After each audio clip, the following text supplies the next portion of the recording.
Fuel. It's one of the most important aspects of Minecraft. In fact, you could argue it is the most important aspect of Minecraft, because without it, you wouldn't be able to light up any caves and stop mobs from spawning, and you wouldn't be able to cook any food and eat, and you wouldn't be able to smelt a huge variety of different types of blocks and items into their useful counterparts. So yeah, it's really important. In the last video, I covered a bunch of different ways to get crops from early game to late game, and today I'm doing exactly the same thing with fuel.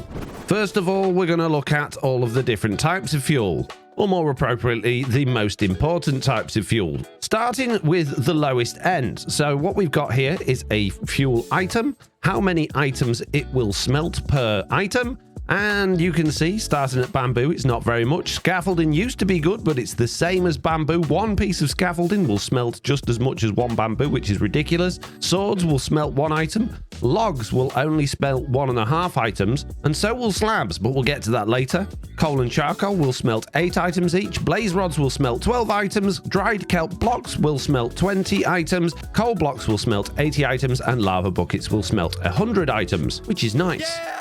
And for early game, you're probably going to be doing something as basic as just chopping down trees, which means you're going to need an axe, probably a crafting table, a furnace, and that's about it. And if you want to maximize how much charcoal you're going to get back from smelting your logs, then craft them into slabs. So one slab will smelt the same amount as one plank and one log. And from one log, you can get a whole bunch of slabs, effectively turning your 1.5 items per log into 12 items per log. And all you need to do is pop your log in the furnace and your slabs underneath, and they will turn into charcoal, and you will get 3 pieces of charcoal for every 2 slabs, assuming you've got 3 logs in there, which is really easy, although it is a little bit boring chopping down loads and loads of trees, but it's a good way to get fuel, not just for cooking, but also for making campfires, and of course torches as well, which you're going to need for lighting up your caves. So from early game to a little bit later on, when you've perhaps got a little bit of iron and you've got a little bit of dripstone, you can make a lava farm. And lava farms can be pretty useful, although they are very slow. But if you've got an area that you're working in regularly, it might be a good idea just to pop a lava farm at the back somewhere where it can just constantly be filling up cauldrons full of lava. And all you need is 1 pointed dripstone, 1 lava source, and 1 cauldron. And over time, these cauldrons will fill with lava, which you can then collect in a bucket, and you can go back to your furnace, and instead of putting slabs in there, you can smelt 100 items with that 1 piece of lava. The downside to lava, however, is that although it does emit light from itself, it isn't going to help you craft torches and campfires and all of those sorts of things. So it's only really good for smelting. And if you haven't got your entire life to wait for lava to slowly drip into cauldrons, you could make a kelp farm. Kelp farms are a fantastic self-sustaining way of generating fuel. Again, it's not going to help you make torches and campfires and things like that, but it is a way to just generate infinite fuel without really a great deal of effort. Now, what you're going to need is a kelp farm, which is basically just kelp growing underwater with some pistons and observers. When the kelp grows past the pistons, the observers will see it, the pistons will retract, and the kelp will flow up. It will flow into these water sources, which go into these hoppers, which then goes into this smoker, which turns the kelp into dried kelp.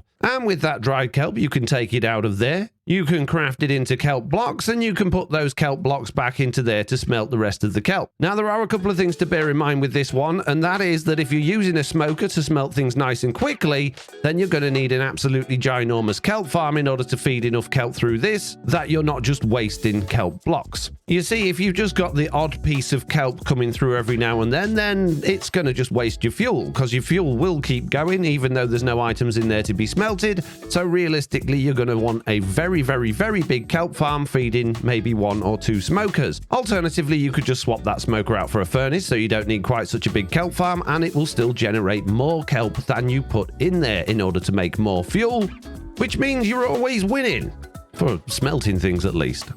Now, I'm not going to go through every single one of these farms as a tutorial, but this world is available for download on FoxyNoTail.com. And while you're down there fiddling about with download links, why don't you hit the like button and subscribe for more FoxyNoTail content?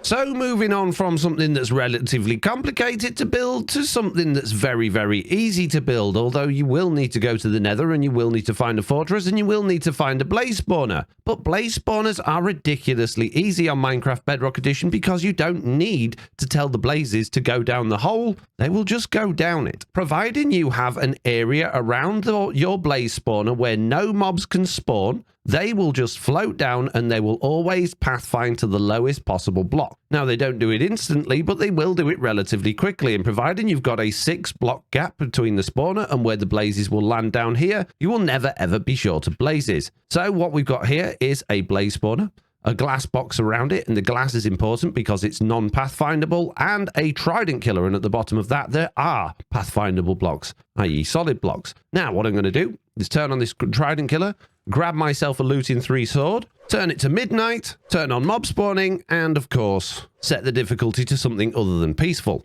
And there we go, we'll start getting blazes spawning in there. They will gather around at the bottom a little bit, but eventually they'll make their way down there. Now, what you need to do as a player is make sure that you are lower down than the trident killer so they don't try and fly back up to you. Because as soon as that trident hits them, they're going to think it's you that's hurting them, and they're going to try and fly up to your level. So just pop yourself down a little bit lower down than they will go. And I'm going to speed the game up so you can see this in action, and you can see that they will all eventually just end up down in your trident killer. Now, if your trident killer is relatively slow at killing the blazes and you want it to kill them a bit quicker, you can grab yourself a little bit of powdered snow and pop that in at the bottom above the pistons, and that will just help dispose of your blazes a little bit more quickly. Again, speeding the game up so you can see this in action. The blazes will go down and they will die a whole bunch more quickly now because they'll be taking damage from the powdered snow, and for some reason in my testing, the powdered snow almost seems to suck them down into the trident a little bit more, which is fantastic. Until you get wandering traders dancing about on your platform and phantoms flying around in the sky, which we definitely don't want. Now listen here, you high-speed wandering trader, we won't have any trouble here. Young man, get out of it, and you can clear off and all. So a blaze farm is a fantastic way to get plenty of blaze rods, which are going to give you a good supply of fuel, but again, it's not going to give you any torches or light blocks like lanterns and soul torches and campfires and things like that. So how do we get those? Well, my friends, we have to go into the nether, although I'm not going to go through that portal. I'm going to TP myself to a handy armor stand that I've placed in the nether, just for this particular occasion. And we're going to come to a fortress, which I've spent a ridiculous amount of time digging out. No, I haven't really. I've used commands to dig out this fortress so that we can see all of the fortress, and we can see all over the fortress there are little white dots. And these little white dots are where mobs will spawn, or more specifically, where wither skeletons, magma cubes, and blazes will spawn. Now, you will get hoglins and piglins and other things spawning around your fortress, depending on what biomes it cross over on areas other than these white spots. But generally speaking, wither skeletons, blazes, skeletons, and magma cubes will only spawn on these white spots because they are structure spawns. And the way we find those white spots is to use a series of commands. Over here, I have 3 command blocks, and the first one basically says that if it spots a wither skeleton, just put a block of concrete beneath its feet. The second one tells it to kill any wither skeletons it finds, and this one says kill everything else, but not my armor stand, not me the player, and not wither skeletons. And that means that when we run this thing and we fly up in the air, although let's just remove these 2 for the sake of this demonstration and fly up into the air far enough away for mobs to start spawning, and we will turn mob spawning back on again. And now I'm going to speed up the game. If we watch closely down there, you will see that spot's already turned into a piece of white concrete, and we should get one on the side as well if a wither skeleton spawns there, just like that. And now we know that those 2 spots are spawnable spots. I thought you said you weren't doing a tutorial. Well, yeah, you need to know that bit. It's very important. Now, most of the time, your spawning spots are going to be in the middle of these walkways. And if you go inside the fortress, you'll find that they also exist along the inside of these corridors as well. And if you don't want to use commands, or you don't have a world download, or you don't know the seed to your world, so you can't create one in creative, these spawning spots are generally in between these 2 windows. So if you've got a window like this with the 2 fences either side, your spawning spot is generally going to be in the middle of that. Not always, but most of the time. You can see there's one there. There are extra ones as well, so you can find them in purely survival. And if you're looking out for one of your walkways to be across the chunk border, you'll get extra spawning spots. As you can see on this walkway, they're only down the middle. However, because this one goes across the chunk border, we actually get one in the middle and one at the side. And this is really what we're looking for when we're going to be making a farm.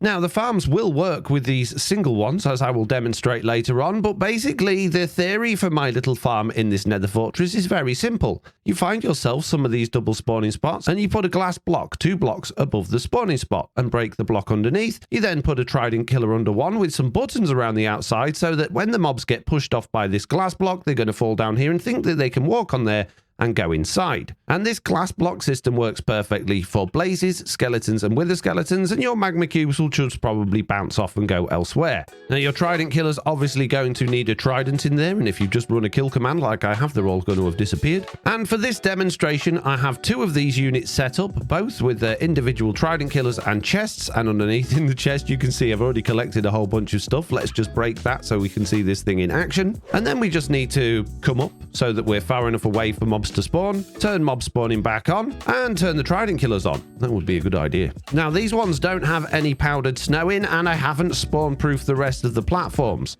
But you'll see again, turning the game up a little bit faster, that there is no shortage of blazes, skeletons, and wither skeletons ending up inside of our little traps.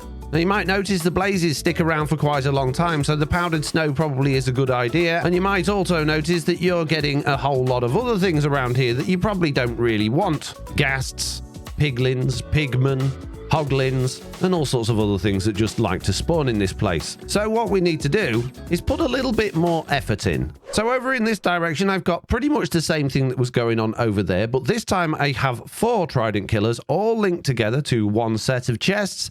I have the powdered snow in there, and I have spawn-proofed all of the area around it so that when I stand over here next to this armor stand, the only mobs that can spawn in there. There is a perimeter all around me, so no mobs can spawn anywhere else. And if I give this armor stand a banner, you'll see from these spawn spheres here, the green sphere stops just before we get to these trident killers, which means we're far enough away for things to spawn inside of here. And the red sphere stops just before we get to the edge of our mob proofing. So nothing else can spawn other than the things in there. Now, before we turn this thing on and demonstrate it, I just want to show you what I got from this thing just for running it for 15 minutes. I got a full chest worth of items, including 11 wither skeleton skulls, a whole bunch of coal, half a stack of blaze rods, 5 stacks of bones, a bunch of arrows, and a little bit of armor as well, which equates to 11 stacks of coal per hour, 44 wither skulls per hour, 20 stacks of bones per hour, and 2 stacks of blaze rods per hour, which is going to give you all the torches, lanterns, soul torches, fuel, bone meal, and everything you could possibly need, as well as obviously the nether stars, because you'll be able to fight lots and lots of withers. So let's turn this thing on. Now, as you can see on this one, I've linked everything together to one chest in the middle, just so it's a lot easier for us to see. And let's hop over to our little platform over here and let's watch this thing go. And you can see already we got a couple of things going on. We did get some magma cubes spawning, but they just jump off to their doom, which is great. In there, we've got some wither skeletons kicking about, and we did have a couple of blazes there a second ago as well. And just to aid in this demonstration, I'm going to speed everything up nice and quickly, and we can see lots and lots of things going in there, getting minced to pieces, and giving us lots and lots of nice tasty drops. So yeah, while the spawn proofing isn't exactly necessary, it is very, very helpful at managing this thing, and the trident killer designs really couldn't be easier. That's the spawn spot, a glass block 1 block above it, into some powdered snow, below that a very, very basic trident killer, and then just into a chest. Or if you want to do it like I've done, get a whole bunch of them and have them all going into the same chest. And you can see from that quick demonstration there, we've already got over half a stack of coal, 3 wither skeleton skulls, a bunch of bows, and we've got other things filtering down and going in there as well, which is fantastic. If you think you've got a better idea for a fuel farm, maybe it's a tree farm that automatically smelts the wood, or maybe it's something else that I haven't thought of, then please let me know in the comments, and I will see you all in the next video.